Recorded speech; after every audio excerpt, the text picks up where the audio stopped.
को टारगेट करने के लिए ये चीज़ें, ये शोशे फैला रही है। तो उमर साहब के पास अच्छा एक्सपीरियंस है और वो आप भी जानते हैं, दिल्ली में रहकर आपको एक्सपीरियंस है। नहीं, मैं एक उस सवाल को दोबारा से एक बार फिर दोबारा दोहराना चाह रहा हूँ कि आप अब सिक्योरिटी फोर्सेस के काम से खुश हैं?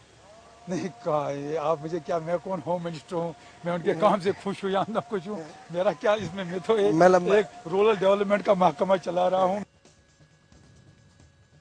बात किसी से नहीं छिपी, हार्डकोर हुर्रियत नेता नहीं चाहते कि अमन की ओर कोई कदम आगे बढ़े। उनके आका पाकिस्तान में बैठकर उन्हें फरमान जारी करते हैं और ये घाटी में सरहद पार की साजिश को पहनाते हैं अमली जामा। लेकिन सूबे की सरकार बेबस है, लाचार है, वो जानती सब है लेकिन कर कुछ नहीं पाती। नवीन कुमार, चैनल 1। देखा दत्ता जी, हालात कितने नाजुक हैं। बिल्कुल सही बात है, और मैं समझता हूं कि आर्मी को केवल वहां पे बिठा के रखने के लिए कोई ज़रूरत नहीं है। या तो फॉरवर्ड एक्शन हो या तो फिर वापस बुलाया जाए आर्मी को। आपने बंदूकें देख करके बैठा दिया और गोलियां निकाल ली। वो मतलब कहीं ना कहीं पे रणनीति के कैसे मतलब सुधारा जाए चीज़ों को, उस पे कहीं ना कहीं पे जहां लगता है कि आर्मी की डिप्लॉयमेंट या फिर इन्वॉल्वमेंट की आवश्यकता है वो करना चाहिए। आर्मी, पैरामिलिट्री फोर्सेस, ये सब चीजें। दूसरी बात है जो मैं दोबारा दोहराना चाहूंगा वो है कि भारत सरकार को सीधी तरह से पाकिस्तान से बात करना चाहिए कश्मीर को लेके, कि कश्मीर का मामला लेके किसी तरह का बातचीत नहीं, कोई कश्मीर मुद्दे पर पाकिस्तान के साथ कोई बातचीत नहीं होनी चाहिए। तो क्यों ना अपन कश्मीर में इस समय जो विधायक है पैंथर पार्टी के बलवंत मनकोटिया हमारे साथ हैं।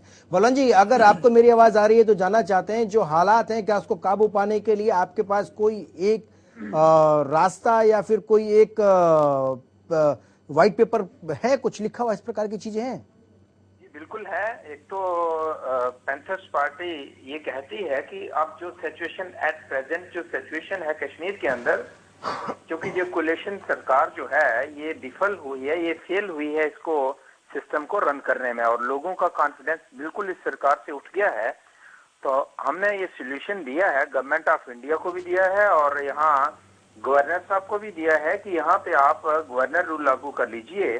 आप गवर्नमेंट ऑफ इंडिया से बात करें, प्रेसिडेंट से बात करी, प्रधानमंत्री जी से बात करी कि ये सरकार बिल्कुल फेल हो चुकी है, क्योंकि इलेक्शन से पहले इन्होंने हर घर में एक नौकरी देने का वादा किया था। आज वो नौजवान जब सरकार को पूछते हैं कि वो आपका जो कमिटमेंट था वो कहाँ गया। आज बेरोजगारी का मसला है जिसकी वजह से आपने देखा है वो चाहे जम्मू हो चाहे कश्मीर हो, लोग सड़कों पे हैं और इस सरकार के ऊपर बिल्कुल फेथ लोगों का उठ चुका है। बलवंत जी, एक और विशेष मैं आपसे इस विषय पे जानना चाहता हूं, क्या आपको लगता है कि जम्मू कश्मीर में, क्योंकि स्पेशल एक्ट है और इसलिए जो अभी पूरे देश में डीलिमिटेशन हुआ, जम्मू कश्मीर और नॉर्थ ईस्ट कुछ जगह को छोड़ करके डीलिमिटेशन नहीं हुआ, क्या वो भी इसका एक बड़ा कारण है? बिल्कुल वो भी बड़ा कारण है। आप देखिए कि जो पार्लियामेंट्री जो कॉन्स्टिट्यूएंसीज हैं इसके अंदर पूरे हिंदुस्तान पे किया जो जस्टिस कुलदीप सिंह कमीशन बना, लेकिन हमारे यहाँ उसको जम्मू कश्मीर में हमारे स्टेट ने उसको अलाउ नहीं किया। पार्लियामेंट्री कॉन्स्टिट्यूएंसीज का जो डिलिमिटेशन नहीं हो पाया। दूसरा जो स्टेट की असेंबली की जो है इसका जो डिलिमिटेशन कमीशन कॉन्स्टिट्यूट करने का, ये भी कांग्रेस पार्टी का और उस टाइम के मुख्यमंत्री गुलाम नबी आजाद साहब का ये कमिटमेंट था। इलेक्शन कैंपेन के दौरान उन्होंने वायदा किया कि हम जैसे सरकार में बनेंगे, हमारी सरकार बनेगी तो उसके इमीडिएट बाद हम डिलिमिटेशन कमीशन कॉन्स्टिट्यूट करेंगे, और जिस जिस इलाके से ये आवाज उठती है कि हमारे साथ डिस्क्रिमिनेशन है, सभी को बराबरी, उसकी जो सीट्स बनेगी पॉपुलेशन एरिया वो करना चाहिए। क्या बलवंत जी, क्या आपको लगता है कि आतंकवाद से लड़ने के लिए कोई पार्टी अभी तक जम्मू कश्मीर में खुले तौर पर सामने आई है क्या? देखिए, आपने देखा कि पिछले 60 वर्षों में कोई भी पॉलिटिकल पार्टी ये नहीं कह सकी कि हम लाल चौक के अंदर जाके हम वहां पे पॉलिटिकल प्रोग्राम करेंगे, हम वहां जलसा करेंगे, वहां तकरीर करेंगे। आपने कल देखा कि पैंथर्स पार्टी ने जो हिम्मत करी है, हालांकि सरकार ने यहाँ पे पुलिस इतनी तैनात कर दी थी कि वहां तक पहुंचने नहीं दिया, लेकिन आप पेपर में आज पूरे कश्मीर के पेपरों में आया कि 60 वर्षों में पहली बार कोई ऐसी जम्मू कश्मीर के अंदर पॉलिटिकल पार्टी है जिसने हिम्मत तो दिखाई कि लाल चौक जाने की। तो ठीक कह रहे हैं बलवंत जी, वहां के अखबारों में भी आया होगा, आपने सही कहा और आपने हिम्मत दिखाई, लेकिन ये हिम्मत बढ़नी चाहिए। आपका बहुत बहुत धन्यवाद। दोस्तों, हम आपको बताते हैं कि कश्मीर का नाम जुबां पर आते ही आंखों के सामने जो तस्वीर उभरती है वो किसी जन्नत से कम नजर नहीं आती। लेकिन दोस्तों, आज उस कश्मीर की फिजा बदल चुकी है। दुश्मन देश की बुरी नजर इस मदहोश कर देने वाली घाटी पर पड़ चुकी है और देश के कुछ गद्दारों ने दुश्मनों के साथ मिलकर रची है एक गहरी साजिश। जरा महसूस कीजिए घाटी के दर्द को, जिसके सीने पर देश में पल रहे कुछ आस्तीन के सांपों ने गहरे जख्म भर दिए हैं। मीडिया में आई एक खबर ने पूरे देश को हिलाकर रख दिया। इस खबर में बात झूठी है, लेकिन खबर एकदम सच्ची है। एक बार फिर देखिए उस खबर की सच्चाई। सुलगती घाटियां, फिजाओं में दहकती नफरत की आग, बिखरती जिंदगियां, उजड़ते आशियाने, चारों तरफ पसरा सन्नाटा, भूख से तड़पते लोग, करें भी तो क्या करें।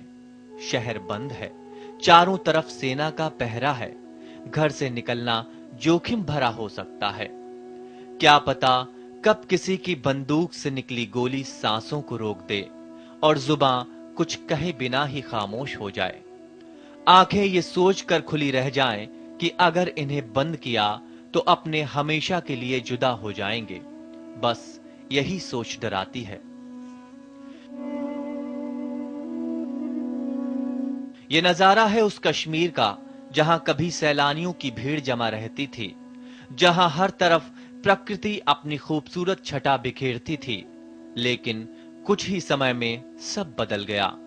जहां पक्षियों का चहचहाना सुनाई पड़ता था, वहां अब गोलियों की गूंज सुनाई पड़ती है।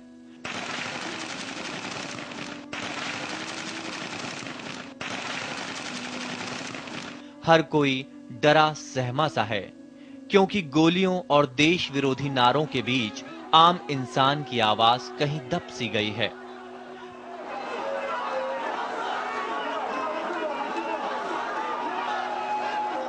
पहले तो आम इंसान का जरा सा दर्द मीडिया की सुर्खियां बन जाता था, अब तो उससे भी भरोसा उठ गया। अब तो वो भी बेगाना सा लगता है।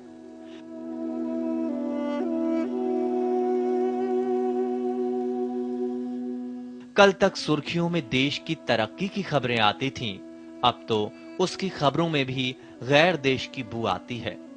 कहीं कोई साजिश रच रहा है तो कहीं कोई युवाओं को बरगला रहा है,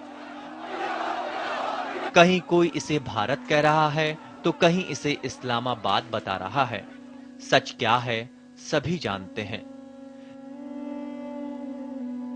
लेकिन ऐसा क्यों है कि कश्मीर की वादियों में सच को सामने लाने वाला मीडिया अब गैरों की जुबां बोलने लगा है और अपनों में अपनों के लिए जहर घोलने लगा है। ये हम नहीं कहते, कहती हैं अखबारों की सुर्खियां। जहां देश की सुरक्षा के लिए जिम्मेदार लोगों के तबादले तो देश में बने कागज के पन्नों पर होते हैं, लेकिन इन कागजों को दरकिनार करते हुए वो नाम किसी और देश का लिख देते हैं। शायद इन्होंने जमीर किराए पर दे दिया है और बदले में अपनी मां के किसी हिस्से का सौदा कर लिया है। चारों तरफ नफरत की आग फैलाकर न जाने इन्हें क्या हासिल होगा।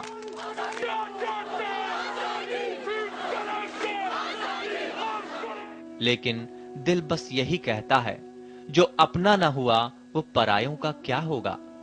अभी भी संभल जाओ, अच्छा होगा। कहीं ऐसा ना हो कि झूठे जिहाद के नशे में अपनों के कफन पर खुशियां मनाते नजर आओ। जब होश में आओ तो खुद को अपनों के कब्रिस्तान में पाओ। न जाने आतंक फैलाने वाले किस मजहब की बात करते हैं। अल्लाह तो बस एक ही मजहब की बात करता है और सिर्फ इतना कहता है, नफरत जो सिखाए वो धर्म तेरा नहीं है, इंसान को जो रौंदे। नवीन कुमार, चैनल 1।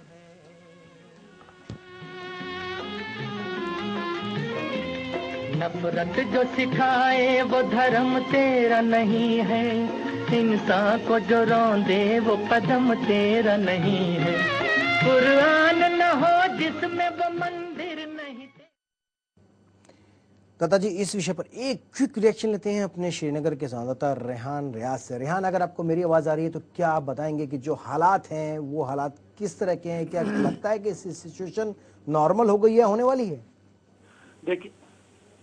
देखिए जिस तरह से कश्मीर घाटी में अभी जो हालात है, ऐसे में यही लग रहा है कि जो आए दिन हालात बिगड़ रहे हैं, इसमें जोर ही पकड़ता जा रहा है। क्योंकि कश्मीर घाटी में आज पहली बार इस तरह से देखने को मिला कि जब पत्थरबाजों ने रेलवे ट्रैक को भी ब्लॉक किया है। इससे पहले जब कश्मीर घाटी में पत्थरबाज सड़कों पर आते थे, पुलिस और उनके बीच झड़पें होती रहती थी, और इस तरह तो कभी भी रेलवे की ट्रैक के साथ छेड़छाड़ नहीं की गई है।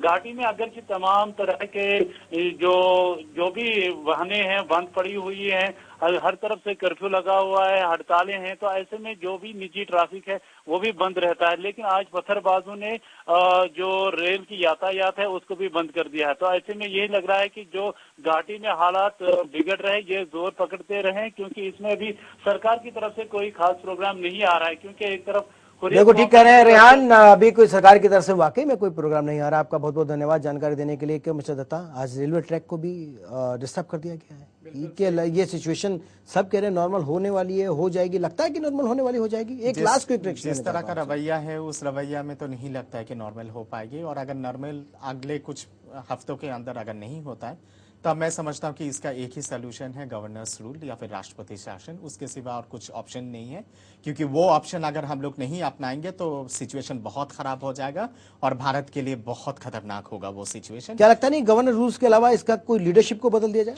लीडरशिप की जहां बात आती है वो भी मैं समझता हूं कि सोचना पड़ेगा उस पूरे चीज पे। और मैं मानता हूं कि जो वरिष्ठ नेता है वहां पे, जैसे गुलाम नबी आजाद हो गए या फिर फारूक अब्दुल्ला जी हो गए, उन लोगों को कश्मीर के हालात को सुधारने के लिए और सक्रिय होना पड़ेगा और वहां पे मतलब बकायदा उन लोगों को जाके लोगों को समझाना पड़ेगा।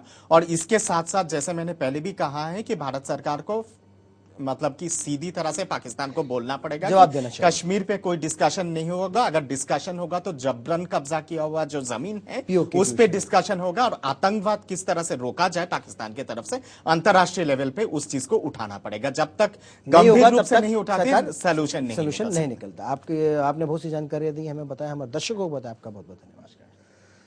दोस्तों, हालात वाकई में बेकाबू है, लेकिन ऐसा नहीं कि इनको काबू में ना किया जा सके। काबू में किया जा सकता है। इच्छा शक्ति की आवश्यकता है। आवश्यकता है सरकार को चलाने वाले उन नुमाइंदों को सख्त कदम उठाने की, उनको वोट बैंक की राजनीति से ऊपर उठकर देश के विषय में सोचना चाहिए। क्या आपको लगता नहीं सोचना चाहिए? आपको लगता है ना सोचना चाहिए? अगर आप समझते हैं कि सोचना चाहिए तो आप इसी तरह से हमको बताते रहें और हम आपकी आवाज बनकर सरकार को बताते और जताते और चेताते रहेंगे, उनको जगाते रहेंगे, और ये कश्मीर हमारे हाथ से धीरे धीरे रेत की बालू की तरह से जाने नहीं देंगे। हम आपको विश्वास दिलाते हैं कि कश्मीर भारत का अभिन्न अंग बना रहेगा। हम सरकार की कमियों को लगातार उठाते रहेंगे ताकि हम तीसरे एम्पायर की भूमिका में सही नजर आए। इसके लिए चाहे हमको कितनी भी बड़ी से बड़ी कीमत चुकानी पड़े तो हम रुकेंगे नहीं। हमने कहा पत्रकारिता का धर्म निभाने के लिए अगर प्राणों की आहुति भी देनी पड़े तो चूकेंगे नहीं। आप हमारे इसी प्रकार से अपना साथ देते रहें, और जो आपने देखा, जो हमने आपको दिखाया, उससे राजनेताओं को और सरकार को अपनी तरफ से जैसे जगा सकते हैं, जगाने का भी काम करें। आज के लिए बस इतना ही। धन्यवाद।